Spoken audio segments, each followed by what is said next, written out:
In this short video, OpenAI CEO Sam Altman discusses ChatGPT 4 and its capabilities. He argues that ChatGPT 4 is good at doing tasks but not jobs. I want to be clear. I think these systems will make a lot of jobs just go away. Every technological revolution does. They will enhance many jobs and make them much better, much more fun, much higher paid. And they'll create new jobs that are difficult for us to imagine, even if we're starting to see the first glimpses of them.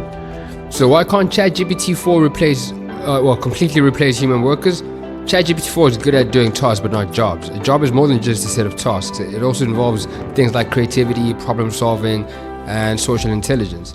ChatGPT 4 is not yet capable of these things. But what does this mean for the future of work? Well, ChatGPT 4 and other AI technologies will have a big impact on the future of work. They'll automate many tasks that are currently done by humans, but they'll not replace human workers altogether. Instead, they'll create new opportunities for humans to focus on more creative and strategic work. ChatGPT 4 is a powerful new tool, but it's important to remember that it's not a human being. Use it responsibly and be aware of its limitations. What do you think about ChatGPT 4? Do you think it will replace human workers? Let me know in the comments below.